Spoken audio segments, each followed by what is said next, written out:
Kia ora koutou. Welcome to my presentation.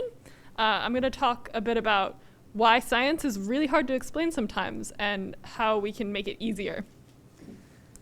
So first, a bit about me. I am a recovering scientist. I studied biology in my undergrad, and I got a master's degree as well. And I did really love the science, but I realized I love talking about it more than doing it.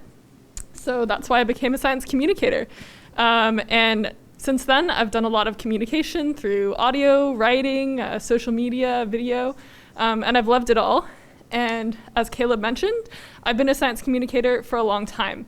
So when I was visiting my parents, I found this story that I wrote about ladybugs when I was age 6. And so I've really realized that this has been a passion for telling stories about science that I've had for a long time. Here are some places that I've told stories more recently about science. And if you're interested in more about me and what I do, you can check out my website down at the bottom. Okay, so tonight I'm going to tell you about 3 big challenges to talking about science. Now there's a lot of challenges, so this isn't going to cover all of them, but I'll talk about some of the things that I run into as a science communicator. So first challenge is jargon. These are all titles of journal articles that I've come across in the past month or so. And what I've done is I've highlighted all the instances of jargon and acronyms that are very specific to science, and probably a lot of you are unfamiliar with them. And unfortunately, you can see that most of the titles are about half jargon and acronyms. And that's pretty confronting because when the title is something that you can't even understand, why would you want to read the whole piece? Well, this is a trend that we're seeing largely within science over time, is that as time goes on, there's an increase in the amount of science-specific words, science-specific jargon, as well as a decrease in common words. So really a decrease in overall readability over time. And why that's a bad thing has been proven through science. There was a study a few years ago where people were given a paragraph about a scientific topic, one that used no jargon and one that used a bunch of science-specific jargon. And it found that the people who had the paragraph that had a bunch of jargon in it, even when those words were explained, they were more likely to say they just didn't understand science, they weren't going to understand it, and they, most concerningly, were less likely to believe that science to begin with. So that's a big concern. And it can often just feel like scientists are making up these terms, so they don't have to tell people what they're doing. Maybe they're hiding something a little bit scary. But there is a reason behind jargon, and I think the general one is that it increases precision because you don't have to go and explain 2 sentences of something. You can just say 1 word, and people will understand it. But that's not always so true either. So here is a comic. It's a bunch of scientists who've discovered a new species, and they're arguing over what term to call it. So troglobiomorphic species or obligate hypogeobiont. Like, they can't even agree amongst themselves. And this is actually from a paper about cave science, and it showed that the papers that used the most jargon were actually the least cited. So jargon isn't really that helpful for scientists, and it's actually not useful for them to use it. It's kind of hurting them. So why are they doing it? Well, one hypothesis is that it's a way to signal that they're part of an in-group. So if they can use this term, if they can understand it, like, they belong to the scientists, like, they're in. But that leaves everyone else on the out-group. And the other trend sort of causing this is the increased specialization in science. So over time, scientific fields have become more and more specialized. And so first we had natural history, and now that's narrowed to biology. And within biology, we have ecology. And then within that, there's behavioral ecology, and I could go on and on. So there's these really tiny, increasingly specialized fields where people can communicate with each other in these specific terms, but they can't very easily communicate with people outside of that group. Okay, so that's the first challenge. The second is what I like to call the inverse U-shaped curve and curse of knowledge. So I want to put a disclaimer here that this is like a personal observation of mine, and it has not been confirmed by scientific study, but I don't think that I'm the only one who has observed this. Okay, so on the x-axis here, we have knowledge, and it goes from low knowledge to high knowledge. And then on the y-axis, we have clarity of explanation. And that goes from low or hard to understand to high or easy to understand. So let's start at the bottom left-hand corner. This is someone who has like a little bit of knowledge about something. And I often find that the explanation they're able to produce is pretty hard to understand. And there's a couple of reasons for this. One is that they don't have the language or understanding necessarily to create a complete and understandable sort of explanation. So this is what would happen if you asked me how a car works, because I just have no idea. I'd be like, the key goes into the ignition and the engine starts, and then I'm lost. And then the other thing that I find is oftentimes people will latch onto jargon, again, kind of trying to fit into that in-group, but it's at the expense of the understandability of what they're talking about. On the other end, we have someone who is really specialized in their knowledge. They know a lot about this topic. But I actually find that their explanations can often be hard to understand too. And that's for a couple of reasons. One is that they've kind of forgotten what it's like not to know. And so they don't know what is commonly known and what's not. So an example of this is I was once working with a professor who wrote the sentence, "As everybody knows, when you burn a tree in a log burning fire, it releases the same amount of emissions as it would if you chopped it down in the forest and let it decompose." And I had to tell him, like, no, not everyone knows that. Probably not a lot of people know that. Like, you know that, but I don't think other people do. So let's like give a bigger explanation. And then on the other side of the spectrum, these people know so much information. They want to share it all with you because they think it's all super important. And so it becomes really clogged with details.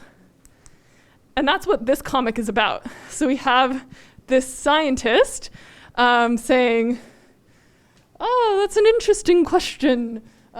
Certainly, precise determination of the temporal state is very important, blah, blah, blah, going on." And the person's like, "What, you don't know the time?" Like, they asked a very simple question, and they're just getting all this information that's not helpful.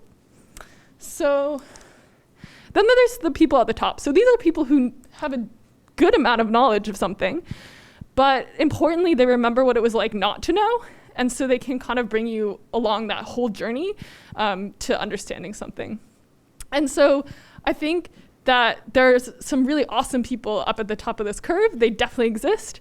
But there are also people at the beginning and at the end of that curve who we can help kind of along in the process of communicating. But currently, they might struggle to come up with a good explanation for science topics. Okay, so the third challenge is the science system itself. So I was once told by someone to think of a scientific career as a 3-legged stool. Now, if you are in a scientific career, you know that it's more like a 10-legged table or something like that, but we will keep it simple. And so each leg of the table is equally important in your scientific career, and they are research, teaching, and mentoring.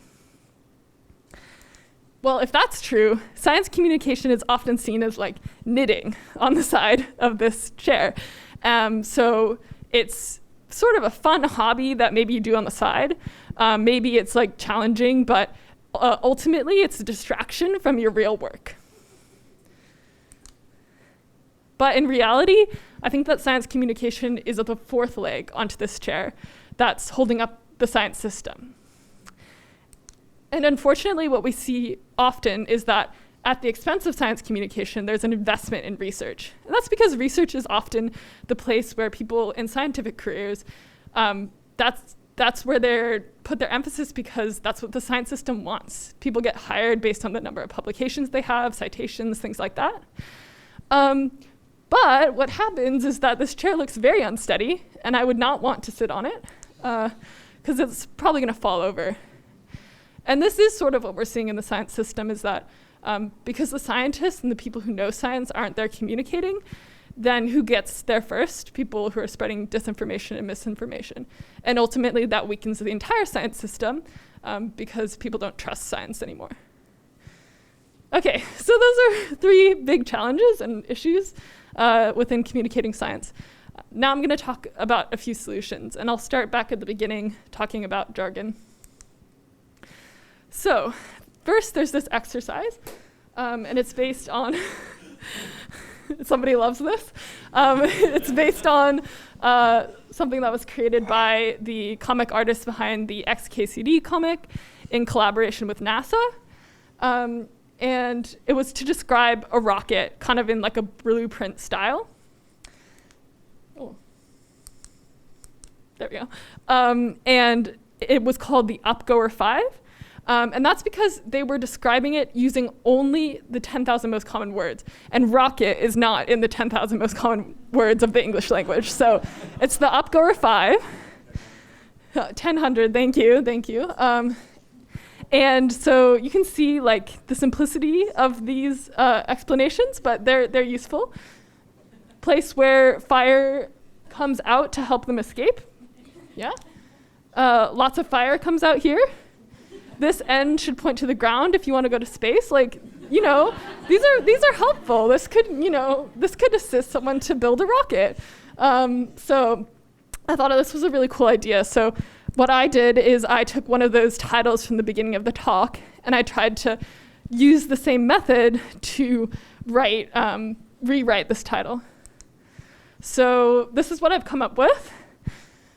The way that numbers of living things die and other living things take their place changes the sameness or settledness of larger groups of living things that eat each other. So like that's really complicated, but I mean the original title was complicated too. And I don't think it's like a great explanation, but I do think it's like a start to figuring out like how we can simplify explanations and rethink these really complex titles like the one above.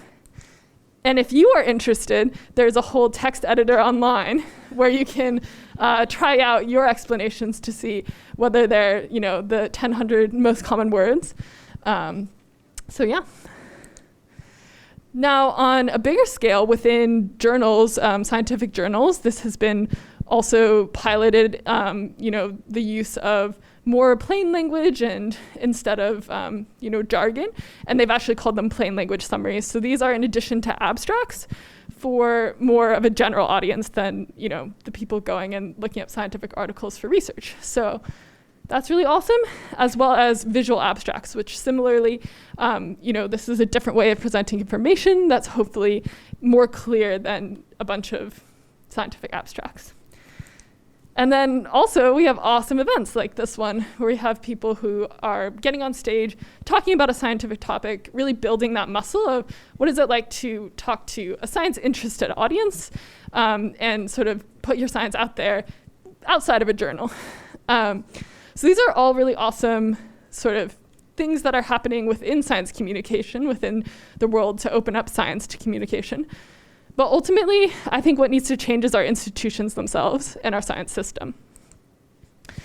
So I think there needs to be a shift in how we think about science communication and how we think about science. Science isn't done until it's communicated, and that doesn't just mean in a scientific journal. I think thinking about a lot of the science institutions that we have, they are publicly funded, and so this research needs to be benefiting the public. We need to think about communicating what science has done, what the results are, and what it means for society out to people. And I also think that we have to shift our science system to really empower scientists to become communicators. So one way is through education. I think this needs to start, you know, from primary school up till postgrad. People need to be taught that communication is also part of science, and it's an essential one. Because we can't expect people to just be able to have these skills right away, especially given the current system that we have. Second, science communication needs to be valued. Lots of people are doing this work for free and on the side of their already draining scientific careers. It needs to be seen as something that is part of a job and valued that way. And thirdly, I think people need to feel like they're safe and supported by their institutions. Unfortunately, there are a lot of people who in science communication receive lots of nasty messages and threats. And I'm thinking in particular of Susie Wiles, who has done a lot of communication about COVID. Recently, there's a documentary that came out about her misinformation, and it talks a lot about her experience. And she's just gotten terrible hate and threats all the time on her life. And I think if we want scientists, if we want people talking about science out in the world, we need to make sure that they're safe. So if we do those things, I think that it will really increase the amount of people that can talk for science and bring the voice of science into public discourse. But I don't think they're the only ones we need to bring in. I think there's tons of people who are science communicators, even if they don't go by that term. There are teachers, there are science illustrators, there are videographers, there are media specialists. There's so many people that can come and help. And I think that science institutions should be supporting them as well and bringing them into the conversation. It shouldn't be just on the shoulders of the scientists. There's lots of people who can help. So that is my talk, and I wanted to provide some resources if you're interested in science communication. There's some awesome organizations in New Zealand up at the top. There's an online course, and there's 3 really interesting books that I think can kind of help kickstart your journey into science communication if you're interested in this. And then there's just my website in case you're interested in what I'm up to. Thanks for listening.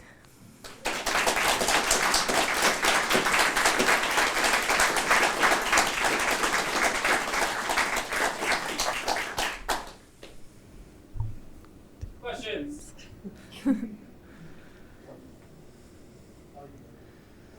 We have the house lights up. Thank you. Just wondering, because you would have told a lot of stories of science, and in your opinion, what do you think is one of the more important science stories that is not being heard in the way that you would like it to be in society now? That's a really hard question, but I think that's important. I think one of the really important stories is like, who is a scientist? I think that's kind of a point that there's a reason that I think like more education should go into science communication, because I think a lot of the people that we see as scientists are very stereotypical, often white men out talking, and I think we need to show the actual diversity of the people doing science, and that's not often out there in the world.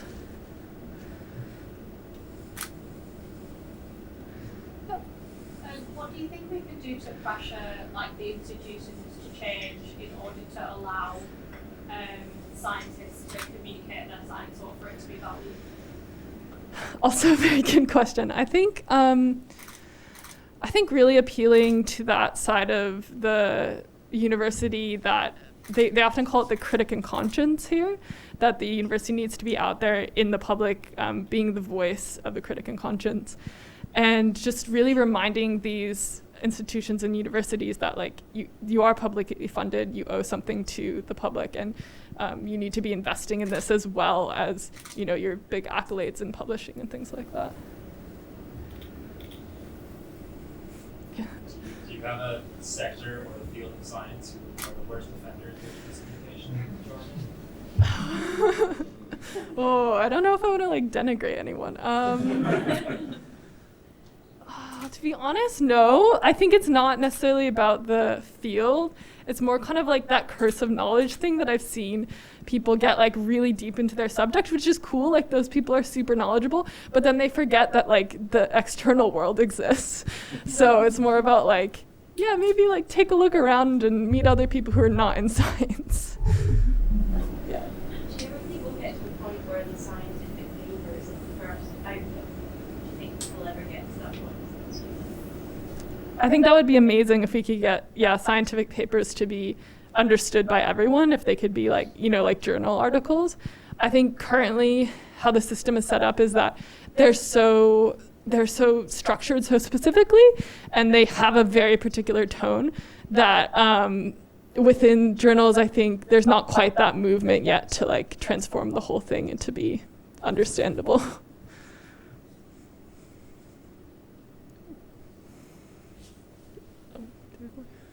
in the I know that ChatGPT can sort of explain things to a 7-year-old. Has anyone tried getting it to do those top 10, 100 words type explanations?